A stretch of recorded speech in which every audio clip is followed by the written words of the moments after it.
I do this show for one reason, and that is to get the truth out to the listeners so that they know what's really going on in our sky.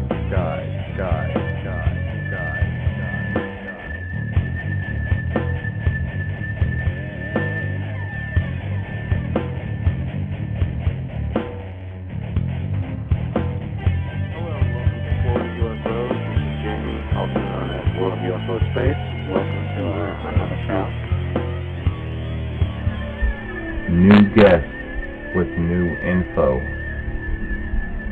Thank you again.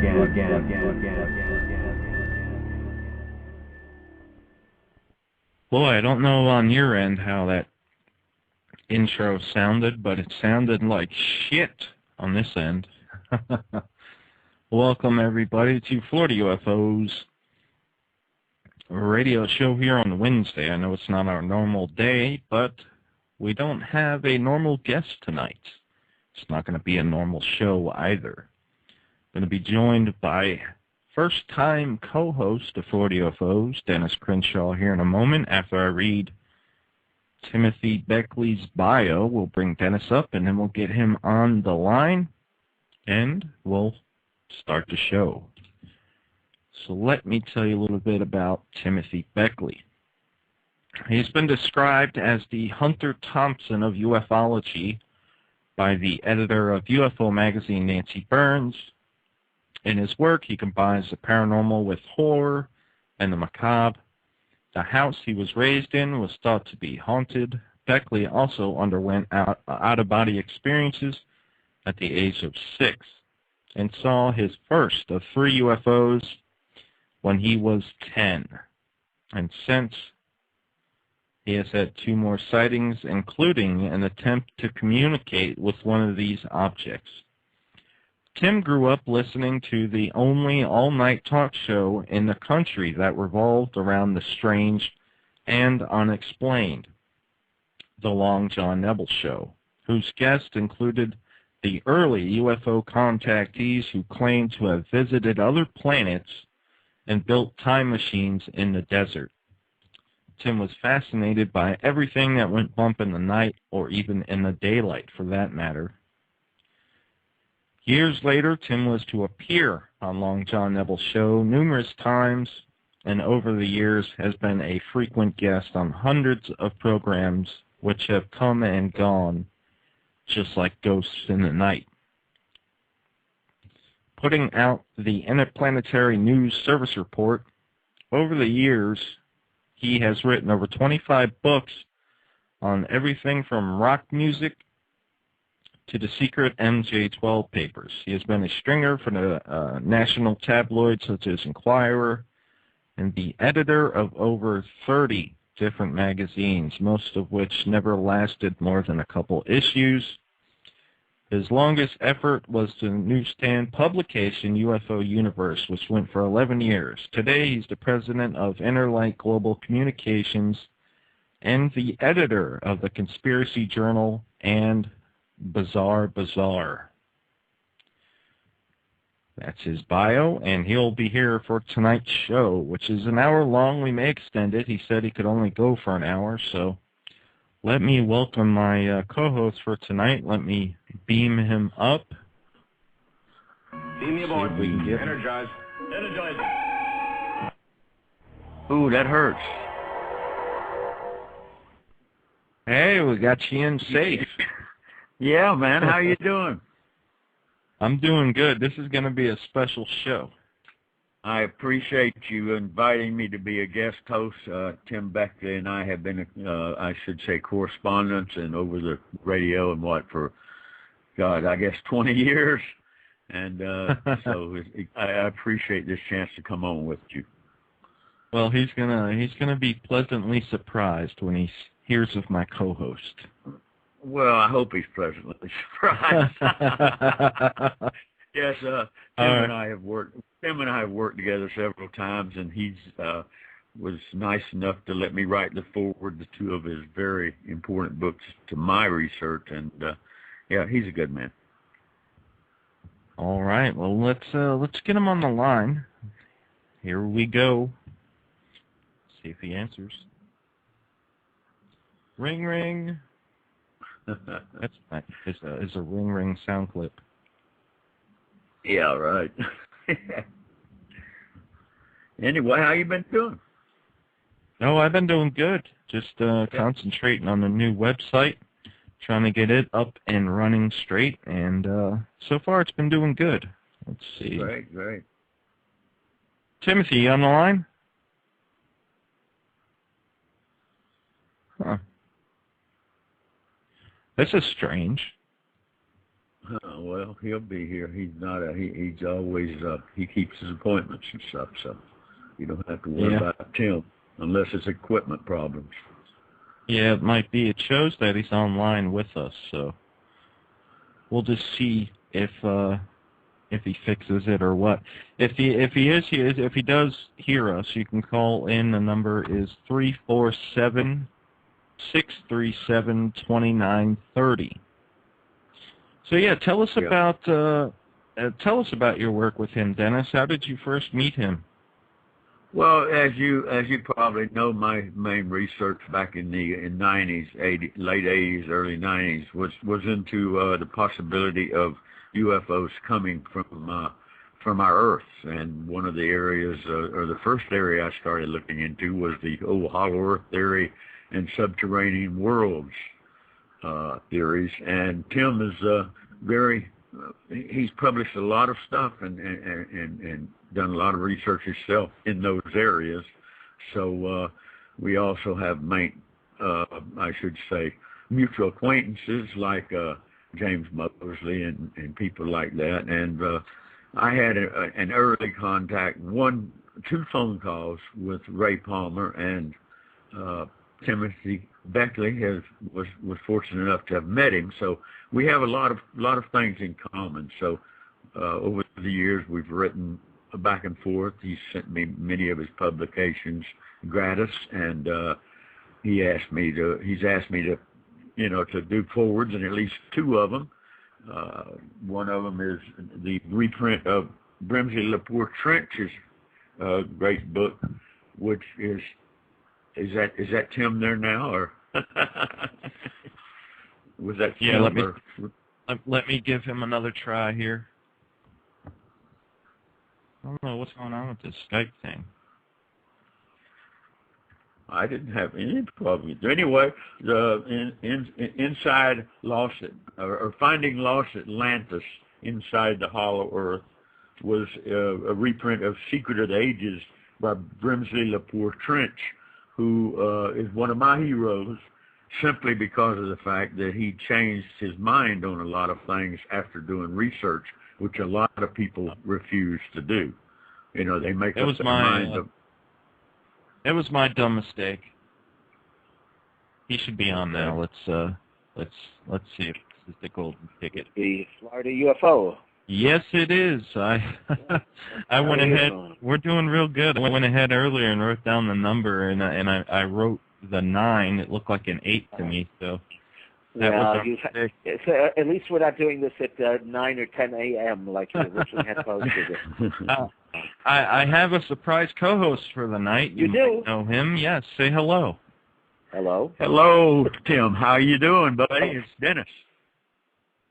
Yeah, Dennis. How are you? Yeah, I'm Dennis. doing great. So we're going to talk about all right. Yeah. Let the fun begin. Yes. As I was saying before Tim came on,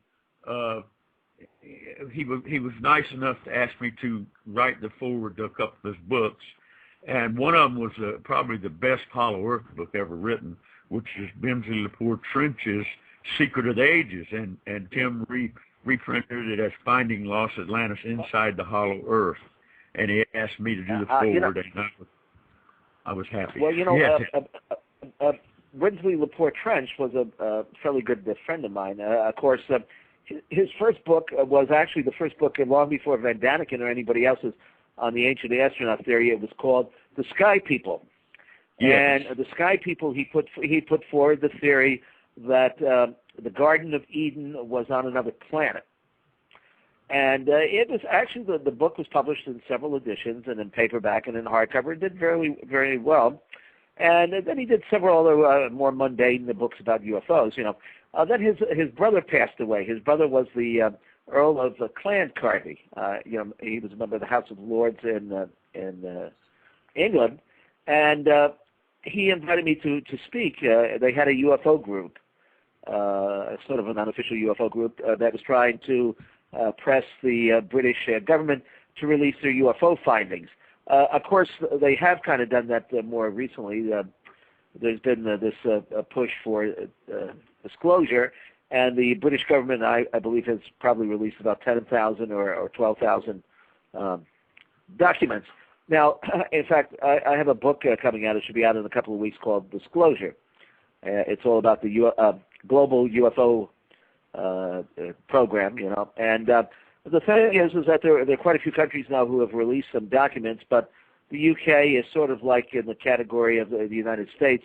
Most of the material, and there's a few exceptions in the files, are just mundane sightings. I mean, people that were hanging out their laundry or something who saw something strange go across the sky and wrote, to the, I guess, Nick Pope, actually, or to the Ministry of Defense, the MOD, about what they had seen. So most of the reports were not very sensationalistic. There were a few humanoid reports and some reports by pilots, in fact. The one where the pilot was actually told to fire at a UFO. And then, of course, the Bentwaters case, which I think is the best UFO case of all time. Anyway, Brinsley Laporte Trench became the Earl of Clancarty, and he started this UFO group. And he had been a believer in the UFOs from outer space theory pretty much all along during his career. In fact, he was either the first or the second editor of the very prestigious Flying Saucer Review, which is the British UFO publication, and I think it's still in it still does exist after probably 45 or 50 years even. And they were one of the first organizations or magazines actually to push for international recognition of UFOs, because most people think of the phenomena as just being a very localized thing, and unless you really delve into this, you soon begin to realize that even if there hasn't been a UFO sighting, let's say in Canada in 5 months, it doesn't mean that things aren't heating up in China or Madagascar or Ecuador or somewhere else along the line. But Brinsley started out as a firm believer into planetary theory, and then he began to realize, pretty much like maybe I have at some point, that there may be some UFOs that are coming here from outer space, because certainly we are not the only intelligent beings in the universe, or unintelligent beings, I guess, maybe sometimes. But he began to realize that the phenomena of UFOs is something more closely akin, I think, to our own planet and our own environment. Now, his theory is that the Earth was hollow, and that Atlantis, the residents of Atlantis, when the continent sunk, went inside, and there's a central sun and different layers of the Earth, and the flying saucers are coming from there. I don't know. I'm open-minded to that, but I think it's a lot of the UFO things that is going on is more of a paranormal or occult, metaphysical in nature, and more of an environmental phenomena than UFOs being hardware from outer space. And I think some of the things that have been going on, we've actually been deceived, not only by our own government, and I believe outside of maybe some people in the higher echelons of the military or the Central Intelligence Agency, I don't believe that anybody is privy to this information. I mean, supposedly Eisenhower had a contact, back in the 1950s, which may have taken place, But even then, there was something strange about the craft. If I remember the details of the report, the object faded in and out, and so forth. So I think we're dealing something here that's much more akin to paranormal than it is to extraterrestrial. Yeah, and I'm also looking into, and have since the day I saw mine, the fact of possibility of time travel. Well, the dog is playing with the wire. The dog is playing with the wire. All right, if we cut it off, blame it on the bossa nova. Okay. Anyway, just to bring your listeners up to speed here, I'm away from my home base, which is normally a couple of blocks from the Empire State Building. I'm in Asbury Park, New Jersey, and I'm waiting any minute for Bruce Springsteen to walk through the door. However, I doubt that's the case. But it is pouring here. I figure I would get away for a few days from the hustle and bustle of Manhattan to the peace and sunshine of Asbury Park, only to be caught in one of the worst storms that I've been caught in a while. So we're sitting here in my friend Pamela's apartment, and we're hunkering down for the evening, and we're eating and drinking and talking about UFOs. Yes. Yep. Having a good time. All right. Yeah, I want to do one thing before you go on, because I want to make sure and do this, and it's a short show. I want everybody to realize that Tim Beckley has taken on the one-man job of saving all this lost information. For instance, he's coming out with the Hidden World series, which is almost we have Hidden World, and also what we've been doing lately, we've been printing a lot of the contactee books from the early 1950s. We just brought out 2 books by Dana Howard, who had a very interesting, in fact, a very interesting paranormal experience that relates to UFOs. Back in the 1930s, she had a sighting of a very attractive woman that materialized in front of her. And years later, she was attending a seance near Joshua Tree, California. And in front of about 30 other people in the room, this ectoplasm that was coming from the ceiling. And if people don't know what ectoplasm is this kind of angel hair type substance or spidery substance that usually comes out of the mouths or orifices of the different spiritualists and takes on human form. In this case, it was coming from the ceiling, and little by little it turned into this same, she called it a space woman from Venus that she had seen like a decade before. And she has the testimony of the witnesses and so forth that saw this happen. And so 2 of her books, she wrote about 4 or 5 in the early 50s, and I think even then they were kind of hard to obtain unless you were one of the regular attendees at the famous Giant Rock Airport in the desert, the Mojave Desert. You probably never heard of her. But she wrote 2 articulate books on the subject. One is called Up Rainbow Hill, and the other one is called Over the Threshold. And we have them in print, and they're available on Amazon.com or through our own publication, The Conspiracy Journal. What we do is we'll take a manuscript that's been long out of print and probably in public domain, and then we'll have people, contemporary writers, extend the material, write a couple of new chapters for it. In fact, we did that recently on the famous book that Frank Scully wrote, Behind the Flying Saucers, which was about the crash in Aztec, which took place probably around the same time as Roswell, 47, and which supposedly 16 bodies were found. Yeah, and but of course the case has been poo-pooed over the years. The credibility of the sources has been brought into dispute, of course, and the FBI had a huge 300 or 400 file on a couple of those that claimed that they knew about the testimony or knew about the crash. But recently, a couple other researchers, such as Frank Warren and Art Campbell, have tracked down some of the other witnesses and some of the other maybe secondhand witnesses, and it looks like the case is alive once more. And so we've added all that material. We added 4 more chapters to the book by Frank Scully, contributions by myself and Sean Castile and so forth, and it's made a very exciting presentation. And currently, I believe we have something like 209 books in print, some of which are current books, and some of which are reprints of older books. And some of the material is actually very amazing.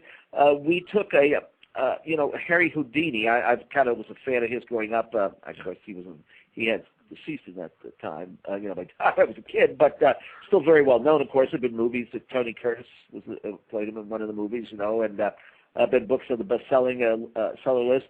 And he was a friend, a contemporary of Conan Doyle, Sir Arthur Conan Doyle, who wrote the Sherlock Holmes series. Now, of course, Houdini was very skeptical about the whole spiritualist movement, while Doyle, on the other hand, believed in almost everything.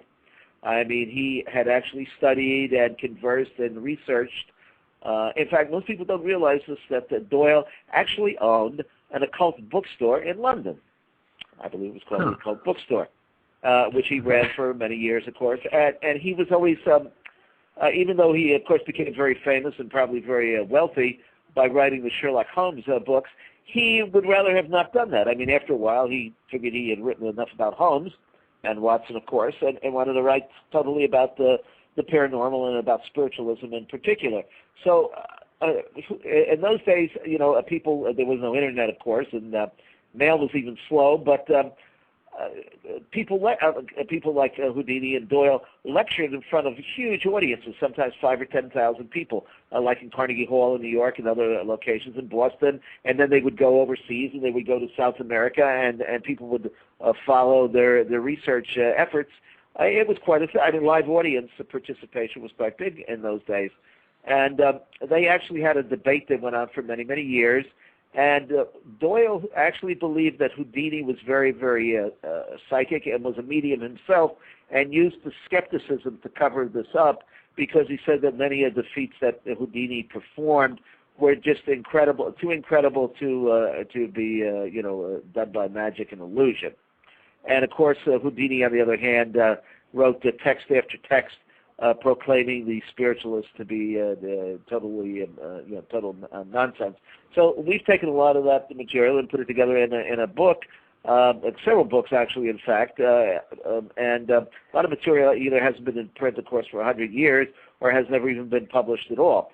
And the amazing thing is I sort of like to take and compare what is going on today in the UFO field with what was going on in the spiritualist movement back 100 or 150 years ago. There's many great parallels. Yeah. Today you have the great, disbelievers like the amazing Randy, who's always out to prove Uri Geller and others to be a total fake. And now I know Uri pretty well. I've known him since he was in his early 20s, and I've seen him do some pretty incredible things. I mean, he may try to pull the wool over your eye every once in a while, but some of the things that I've seen him do, I think, we're not trickery. And of course, back in Houdini's day, there were the slate writers who would and spirit photographers. You know, if you come in a room and sit down, they would take a photo, and there would be your Aunt Tilly or your Uncle John or somebody that long lost relative who had been deceased for 20 years would appear on the photograph, which I find kind of amazing. I mean, it just seems like that. Well, it seems difficult to believe that could be that easily. I mean, I could see where they could put random pictures of spirits and so forth, but to get an actual family member or a long deceased relative, I mean, where did they get the picture from? Because especially in those days, it wasn't like people were running around with camcorders. Yeah.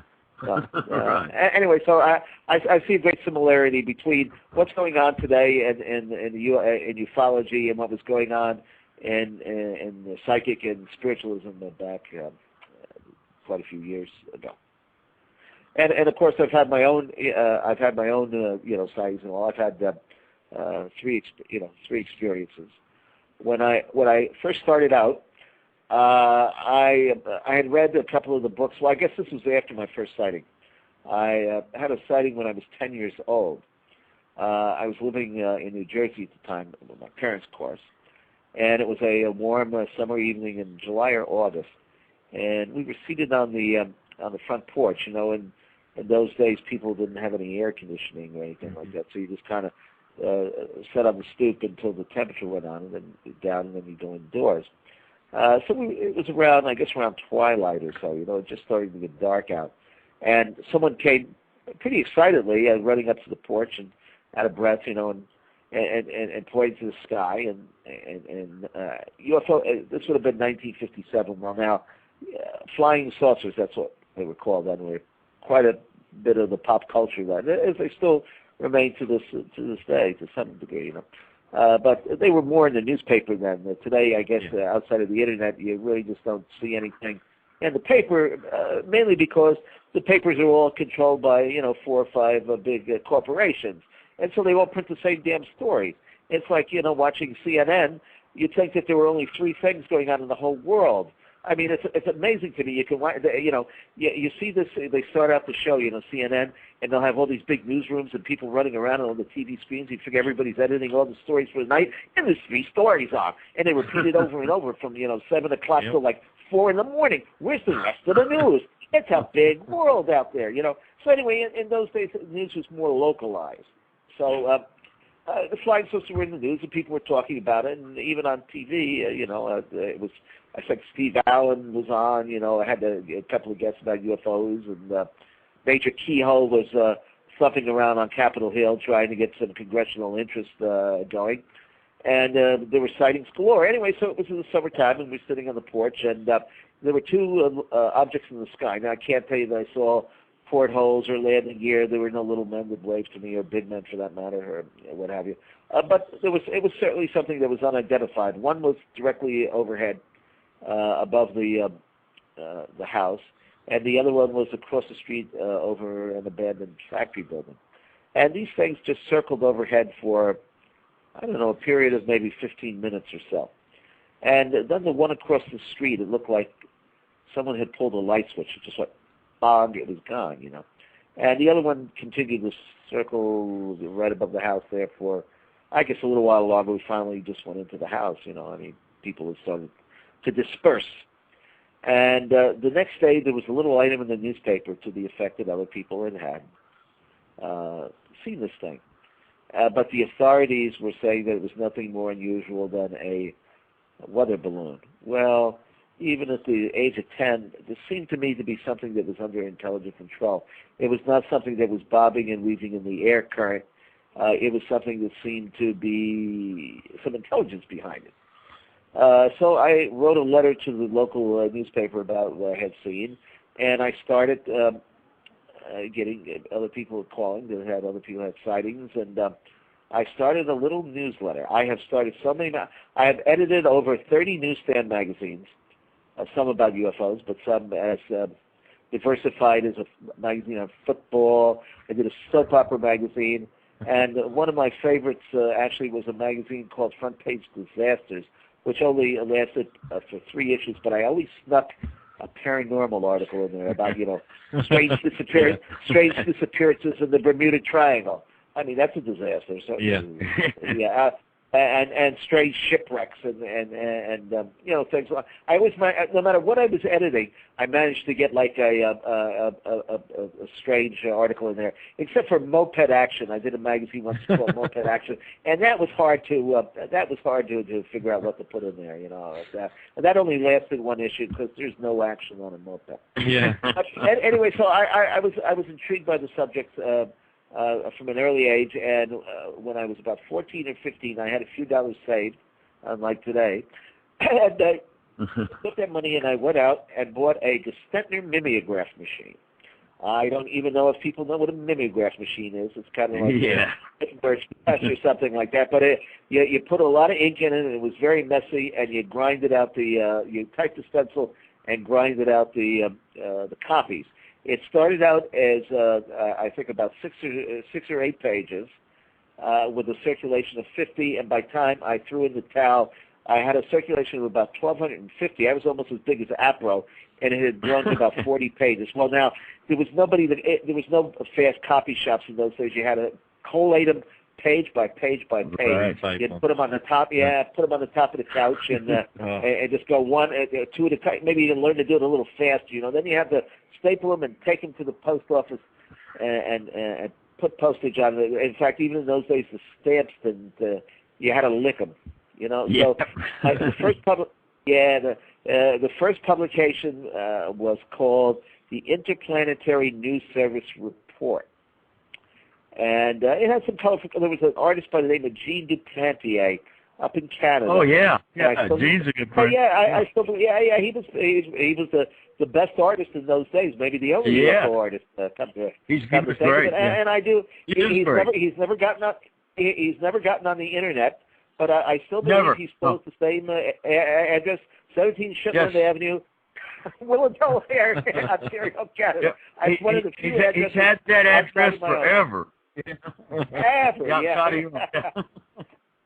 There you go. So anyway, I've been doing this all of my life, and that's and it's the subject has continued to intrigue me, And people say, well, do you believe everything you publish?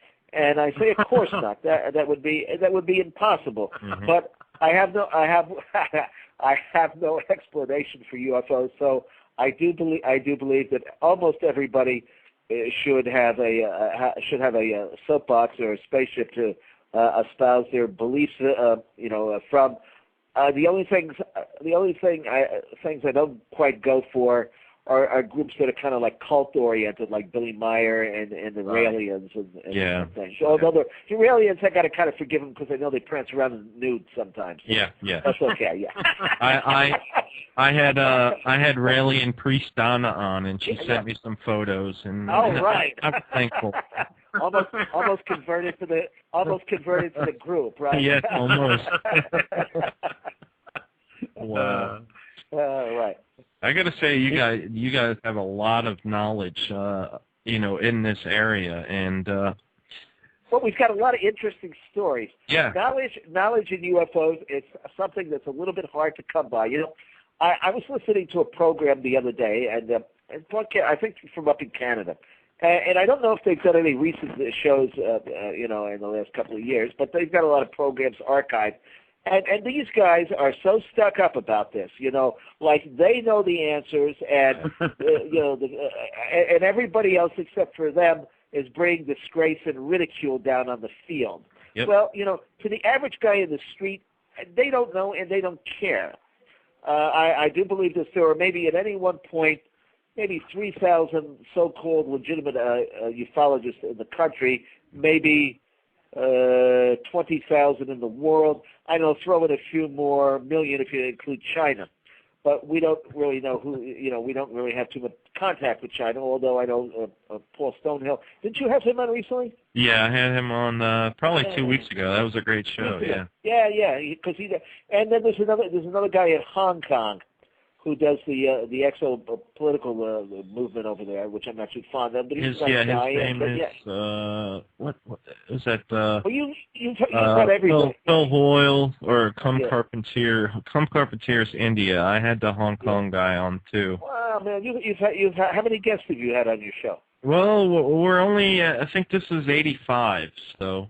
It's been a year, so we're still going, and I'm like you. You got a few more years that you can go. Oh yeah. With this, yeah. Oh yeah. Yeah. Well, that's one thing. Just when you think that UFOs are all washed up and there'll never be another sighting, here comes the next big one. Yeah. and it's been like that it's the only subject you can't sweep under the rug. Yep. Although everything else is under my rug, but that's It really just maintains itself, There's something to it, whatever that something is, And I have to say, pity me after all these years. I won't say that I'm confused because I have my own beliefs on this, but evidence. There's evidence that it's a real phenomenon. Obviously, they leave impressions in the ground. I don't know about the crop circles, but they could be behind, some of those. Ted Phillips has done a remarkable job of documenting. I think he's got 400 or 500 physical trace cases, and he's exceptionally good.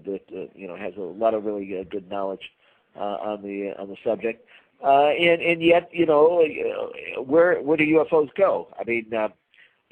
They blink out and they're gone. Even when they leave the physical traces. So there's something more to it than just lights in the sky. But you say that they come from Jupiter or Mars. I would hedge my bet. I would just think that it's difficult to prove. Now, of course, there are sightings by the astronauts. In fact, I had a fairly long conversation with Gordon Cooper. In fact, Gordon Cooper called me on the phone. It's not too many people to get a call from your favorite astronaut. Yeah. Because he had heard, I had been on a show down in Florida, come to think of it. Maybe it was around, help me out here, St. Petersburg, Tidewater. Tidewater's in Virginia. Anyway, where was the bridge? There was a bridge. Titusville. Titusville. Is it Titusville? No. He's talking about the Skyway Bridge that fell in Tampa. Yeah. St. Petersburg. Okay. All right. Yeah. There was a fellow, and I excuse me, my memory is that's okay. It's not as great as, but it is in my book on MJ12, The Riddle of Hanger 18, which is a great massive book on UFO crashes. Yeah. Thank you. And it can be gotten from Amazon.com, or people can just go to our website, which is conspiracyjournal.com, and sign up for our free publications. We have so many free things it just boggles the mind. Yeah, I don't. Let me interrupt you, because you got to interrupt you. Not it. Tell us about tell the people where they can get Conspiracy Journal. I love it, and it comes on the internet. We have there's a version. Okay, there's a version of the Conspiracy Journal, the newsletter that comes out every Friday. Tim Schwartz is the webmaster, and he's an expert also on Tesla and written for all the different magazines and a lot of our journals and publications. And he does the weekly newsletter. Then there is the mail order version, which I have been putting out. I do the Conspiracy Journal. I think we're up to issue 32 on that. And also another publication called Bizarre, which is kind of more occult, metaphysical, offbeat. It's and we have interviews with our authors. We have interviews with a lot of different people and folks. Tim, let me break it in just for a minute and do a little ad for you. I just got the new issue of Conspiracy Journal, man, and it is great. Yes. I mean, great. The way it's designed is like the old pulp magazines, and those of us who were there, we love it. And it has interviews and shorts from some of the books he's got, and you guys, and it's free. So you guys subscribe. I mean, the online one is. So subscribe to that. I'm sure Tim can use some more people. Oh yeah. That's all I want. We can. Yeah. Okay. Anyway, they could just go. They could email me. Actually, it's Mr. UFO MRUFO @webtv.net.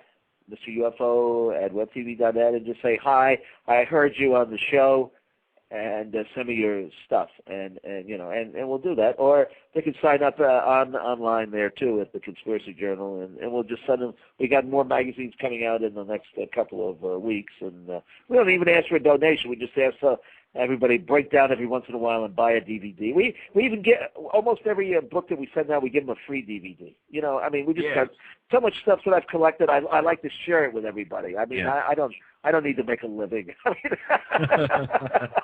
Tim, you love what you're money. doing.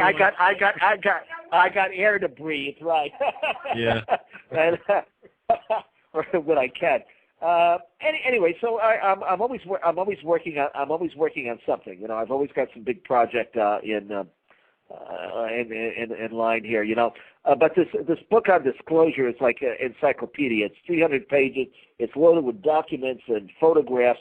And we've got interviews with Nick Pope and A.G. Guevara from Brazil. Now, if you haven't interviewed him, he's a fabulous person. He was actually responsible for getting the Brazilian military to release a lot of their documents. And these are not mundane sightings. I would say out of all the countries so far that has released the material, Brazil would be the number one for really having some sensational stuff. I mean, there have been some mutilations of animals and humans been burnt, and disappearances and levitations, and they have one event they call the Night of the Saucer, the Flying Saucers. Took place, I think it was 1985, where I don't know, several dozen Brazilian military planes chased, 50 UFOs in the sky. Photographs were taken, picked up on radar. Very, very, very legitimate, high caliber sightings. And so AJ, he puts out, of course, the magazine in Portuguese over there, UFO Contact, which is a fabulous magazine if I could read it. But he is on the web, and he does publish some of the stuff in English. And he has just done a remarkable job of getting the military to release some of the stuff. Also, Denmark, a little country like Denmark, has some really, really great reports, a lot of them involving pilots. And Scandinavia, actually, and most American researchers are totally unfamiliar with this, Scandinavia has been head over heels in love with UFOs for just as long as the Americans have been. In fact, I think the first contact or sighting in Scandinavia goes back, of course, to World War II. What that would be, maybe around 1942, 43, with the sightings of the ghost rockets.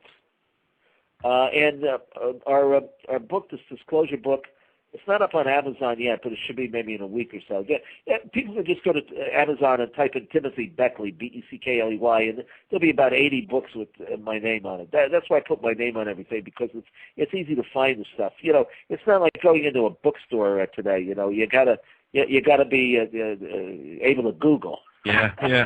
I got a couple of the books up on the show page now, and I'll definitely be putting them up. Yeah, I saw you the UFO silencers. I was a friend of. Now, this is very interesting. When I was in the third or fourth grade, I had to do a book report. Probably the first one that I ever had to write. Okay, and what book did I review? But They Knew Too Much About Flying Saucers by Gray Barker. Well, little did I know at the time, of course, that Gray Barker, when I was about 15 years old, published my first book, which was on the Shaver Mystery in the Inner Earth, and we became fairly good friends.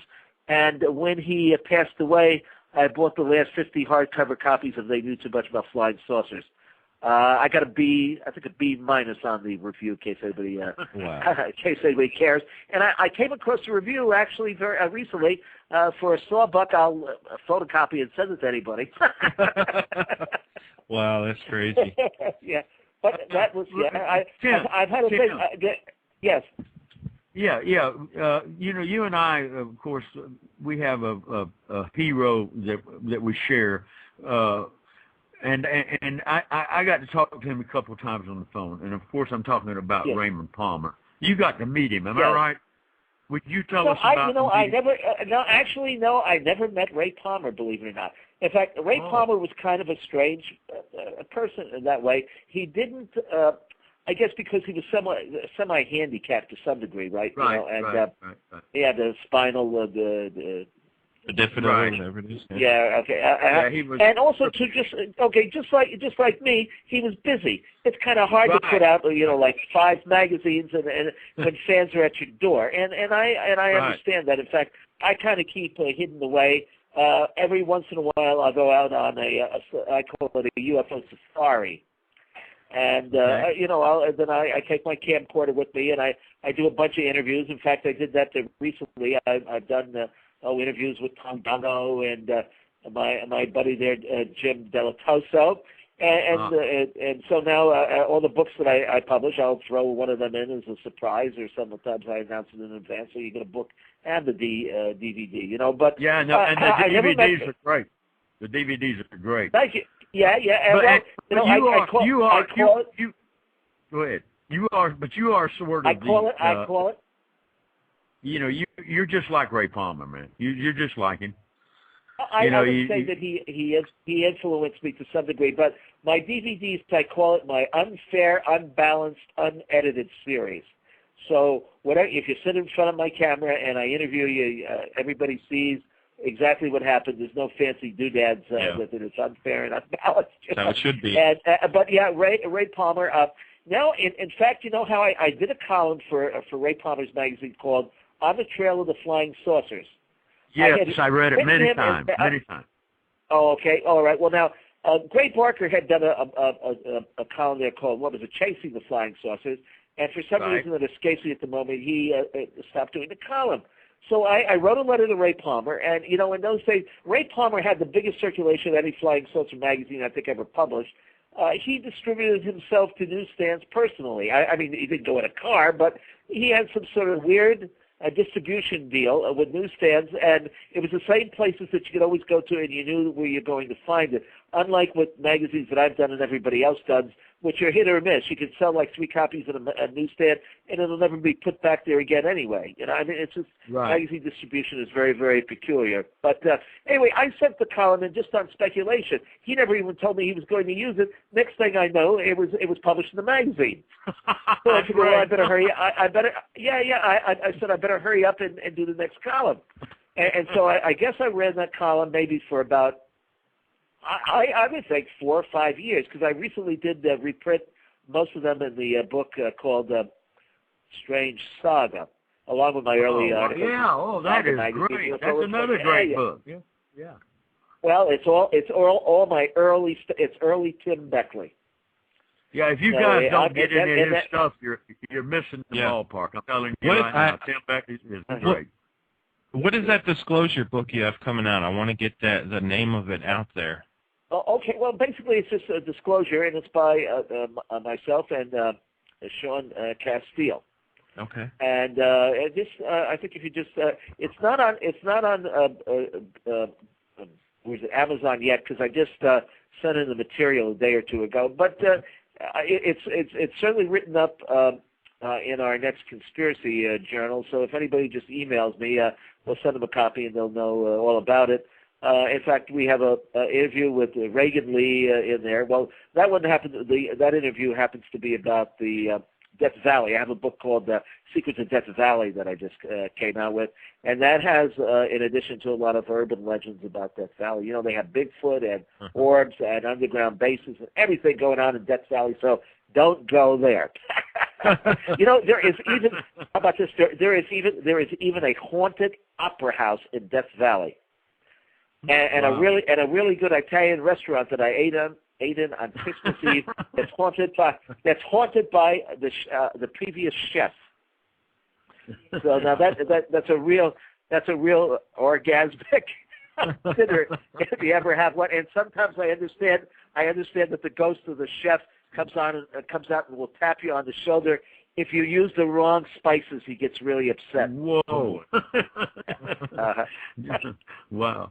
Yeah, that's the next one I want to read. I read about it in this issue of Conspiracy. Well, that one is out. The Death Valley book is Secrets of Death Valley, Mysteries of the Mojave. I think is the subtitle on it, and it's got the rare manuscript or first book that George Van Tassel, you know, who claimed that he met this being from Venus by the name of Selgonda, who landed at his little private airport. He had an airport out there in the middle of the, not too far from Joshua Tree, in the middle of the Mojave Desert.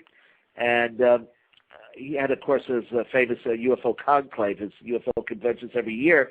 And some of those people, I mean, drew lines that stretched all the way to Los Angeles almost. I mean, he'd had 10 or 15,000 people, you know, show up at one of his conventions. It was mainly contactee-oriented, you know, people who claimed that they had some. Am I looking at this picture over there and there's somebody in it moving? Boy, I better get my glasses. I better keep away from the bottle and have my glasses cleaned. I swear, yeah. Well, you never know what's going to happen at Pamela's place here. Yeah, Auntie Pamela. On the table where I see the picture moving, it says there's a neon sign that says lounge on it. That's not moving. No, the picture is. Yeah. So anyway, so George Van Tassel had all these early contact experiences right there in the desert in front of Giant Rock, which was the largest standing rock in North America. This thing is like 8 stories tall. Even though an earthquake recently, I think, knocked a big block. Knocked it not in half, but it knocked a big chunk of it off, you know. And he claimed that he had actually had a telepathic contact with these beings from other planets, and he had a room that they had dug out under this rock, under Giant Rock, and he would go down there and he would channel. There were actually these beings, he claimed, would speak through him, pretty much like the spiritualist had, you know, the spirits, you know, talking to them. So again, quite a similarity. But there was the first book that he did describing his experience was called "I Rode on a Flying Saucer," which back in 1952 must have been pretty exciting. Today, I guess people would kind of yawn at that. But I said to myself, well, you know, that's in the public domain. I got to include this in the book on Death Valley, the Mojave Desert. So there's a blurb, very exciting cover on the book by Tim Schwartz. There's a blurb on the cover. It says, includes the original classic by George Van Tassel, I wrote on a flying saucer, aboard a flying saucer. So that book I haven't even seen. I had a dusty old, of course all my books are dusty, but I had a dusty copy that I found on a top shelf next to some fate magazines from 1952, And I said, well, I got to include this in there because no book on the Mojave Desert would be, worth anything if there wasn't something on George Van Tassel, because he had also claimed that he had gotten instructions from the space people on how to build a rejuvenation or time machine, which still stands to this day in the desert.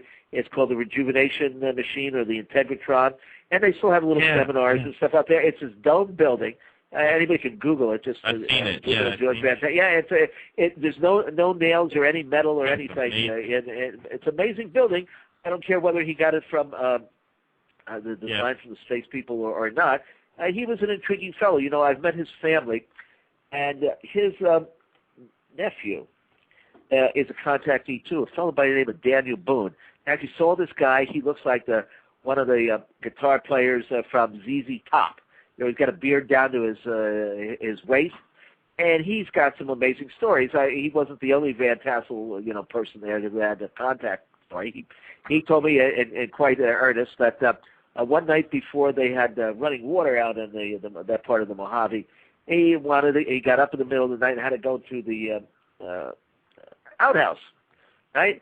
And there was no reason to put any clothes on because who you going to meet in the middle of the desert at 4 o'clock in the morning, pitch black? Anyway, he goes out. He heads to the outhouse, which isn't too far away, and there are people out there talking to him all of a sudden. And he looks around, and here's a spaceship, and they invite him on board for a ride. And he said, "Well, I can't go on board the ride. On board the ship, I'm naked." And they just said, "Come on, Dan, we don't care." And so I guess he went on board. He may be the first naked Earthling ever to go on board a spaceship. I always found that story rather intriguing, and it's kind of sad in a way. I guess Van Tassel was married a couple of times, and the children are from one of the wives, but the integratron belonged to the other wife. Anyway. So the family, the members of the family that are still left, they don't even have a key to get into the integratron, but they live behind it. Wow. And I just posted... that's like, that's kind of like, this is granddaddy's work, but I can't touch it. I just posted they have integratron.com, and what's really strange is they have all these shows nowadays on UFOs and the History Channel and other shows, but they never talk about this kind of stuff. They never talk about the old school ufology, the old exactly. And I want to say right here, that's the whole point I want to get across about Tim Beckley. Tim Beckley is saving this stuff. If you guys, and he doesn't charge much for his books, he throws in all kinds of free CD and all kinds of stuff. There you go. If you guys don't buy his books, he's not going to be able to save more. Yeah. And by the way, Tim, I'll be calling you. I found a book I think on. But he takes his old stuff and he gets new people to put their thoughts to it. Great covers, reasonable prices. Yeah, and you guys don't jump on. You're missing a chance to help save some of the old ufology writings, and that's why I wanted to come on tonight to thank Tim for doing that and to let people that gets lost. Dennis, I really appreciate you coming on because I always enjoy chatting with you. In fact, you and I've got to do your show. I mean, now it's time to plug you. You brought it. You brought it up. You brought it up.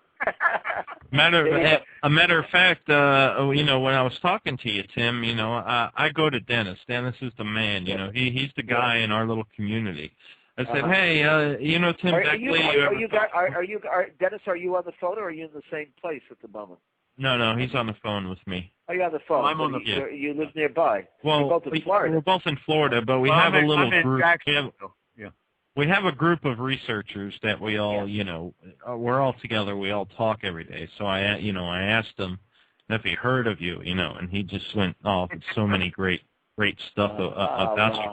And one thing I wanted to tell you, you were talking about the book that you're going into the Aztec crash. I have a good friend who's also a writer, Dennis Whitney, who just visited the crash site. He's been doing a lot of research on that and writing about that on his blog, Strange Planet. Well, I'll have to check that out. Anyway, before I go, I've got some other things here to do, but no problem.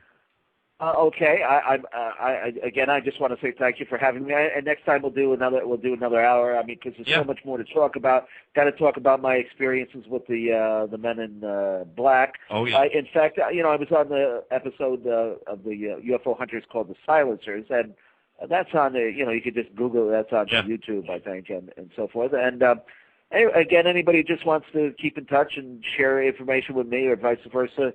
Just go to conspiracyjournal.com or Mr. MRUFO@webtv.net, and we'll take it from there. All righty. One quick thing before you go. Actually, Bill and Nancy Burns are doing their own radio show now. I don't know if you heard, but I have a huge article that I hope Nancy prints finally, because I did it quite a few months ago. My finished manuscript is about 50 pages. It's on Howard Menger.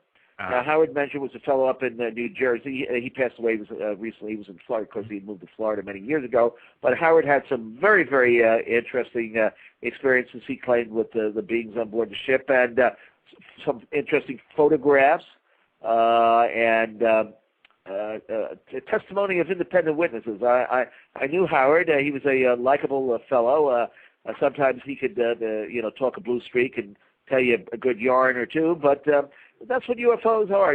People ought to be able to do a little bit of their own investigation, discern what's true and what's not, and exactly. just figure it all out on their own. Anyway, I am taking off in my own subterranean vessel here, and again, I want to thank you for having me on, and we'll talk to you later. All right, it's been a huge honor to have you on. Have a good Great night. to see you, Tim. You betcha. Great talking. You betcha. Bye-bye. Bye. All right. Well, great, man. Great.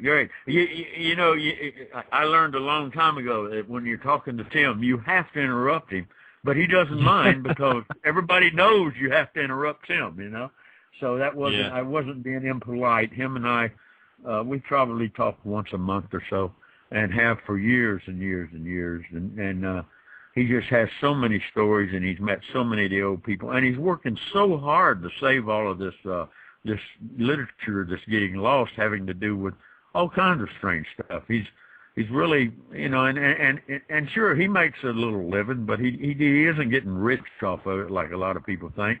And he publishes books, obscure books that, like, for instance, one of his latest ones was The Mysterious Cyrus Reed Teed, the phenomenon of the hollow earth as a concave sphere. And Cyrus Teed, someday I'll get on your show and we'll talk about him. But he's got all his original writings here, and I'm probably the only person in the world that cares. But he spent a lot of money putting that book out.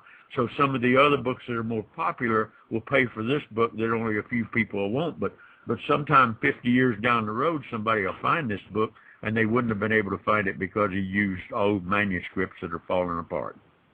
Huh. All right, well, this is what we're going to... Go ahead. That's it. I've said my say. I've had my rant. Well, what we're going to do is I'm going to take a quick break, get some ads in. I still need you guys to send me an ad, Dennis. You need to get on Rick about that. Yes, I know. He's putting one together. We've got one coming. All right, we're going to take a 2-minute break, people. When we come back, we're taking your calls. Call in 347-637-2930. Call in, chat with us for the last half hour of the show. We'll be right back in a couple of minutes. All righty, we're back here live, and we're taking calls. 347-637-2930. We're back on the air with Dennis. Anybody want to call in and touch on what was said tonight on our show, feel free to do so. That's an amazing thing, Dennis. I've been discovering, I've been researching UFOs and ufology, not very long, actually not even 2 years yet. And it's kind of amazing that there's people like him out there that I haven't come across before. Like I had to ask you, I've heard his name before, but I had to ask you, hey, who's Timothy Beckley? Is he a good guy or a bad guy? This information should be out there because he's an amazing guy who is doing something nobody else is doing. He is going back there and taking his whole book. Right. Go ahead. And modernizing them. He's taking them and modernizing them, and he gets no credit. People just don't get credit. Like I say, he's not getting rich off this, and any money he makes on the ones that do get popular, he turns around and puts it into books that are very obscure, but they're very important to all of our studies. And even he doesn't realize his importance in that field. You could tell it. Yeah. And the sad thing is people like that seem to sit there like that, but as soon as they're gone, the whole ufology community will wake up, oh, we lost such a great guy, right. He should be able to experience that when he's alive. I mean, just from what I've read from the journals he sent me, from his bios and his background, I mean, he's got some amazing stuff going on. Back in the late 80s, early 90s, he put on conventions with all the top people in Los Angeles and several other places, and they would draw thousands. They were convention centers, and yet now here we are, only 30 years later or 20 years later, and as you can see, even well-known researchers today like you, he slips through the cracks. Yeah, yep. Even cases, like the Flatwoods case. I didn't learn about that until, a year into my research. So there's still a lot out there. Like he says, you can keep researching ufology, and you're always going to find new stuff. There's thousands of cases out there, and people that I have yet to come across. And exactly, and the size of my library here, and there are hundreds of books in it that I go back and I'm rereading them now, and I've got them all the way back to the early days of UFOs. In fact, I found a book, and I never even knew it existed, that was written by Ray Palmer, not a magazine, a book. And so I'm going to donate that to Tim, and he might want to reproduce it someday. Oh, yeah, I was writing down some of the stuff while he was talking. I'm going to go out and buy the Sky People, because I have to say, Von Daniken's Chariot of the Gods really got me into the ancient astronaut. Before you buy it, let me look. I think I might have an extra copy. It seems like I've got 2 copies of that book. So that would be great. Yeah, let me check after the show, and I'll get in touch with you by tomorrow. All I got to do is go to my bookshelf and look. But I'm pretty sure I've got 2 copies of the Sky People. It might be a little beat up, but it's a reader, Hey, if I can read it, that's all that matters. I wanted to say another thing that Timothy Beckley has brought towards me is about 6 or 7 authors that are going to be coming on the show, people he's working with. I think that's, that was his main reason coming on the show, to get him known and what he does known, and then he's already had a few people contact me to come on the show, so we have that to look forward to. A lot of new age, new modern writers that are going back and redoing some of these old books and adding to them. So that's great that we have to look forward to. Exactly, that's what he does. Is he, even me, he gave me a chance for the, 2 of my favorite people from the old days to write the foreword, to 2 of his books, and that's what he does. Is he finds the younger, or today's people that are up and coming, and he lets them be involved, so that when you buy the old book from him, you're not just getting an old book, you're also getting, like he said, 2 or 3 chapters of from modern today's thinkers, and it really helps put everything into perspective. Wow! Wow! All I can say is wow! Yes. That's all I can say about the prophet. Okay. Hey, I want to thank you for having me on your show tonight, man. It was really a lot of fun. You know, I love talking to Tim. You know, the way he talks on the radio show is just exactly the way he talks to you when he's talking to you on the phone, and he's just full of so many stories that I can sit there for hours.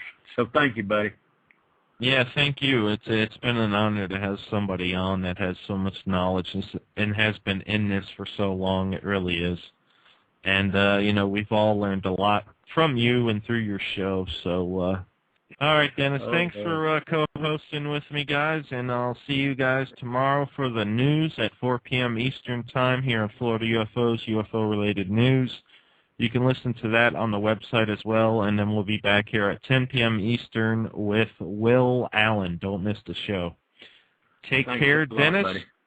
And yeah, man, let me find. Yep, take care. Let me find a good song to play us out with, everybody. Let me see what I got here. Come on.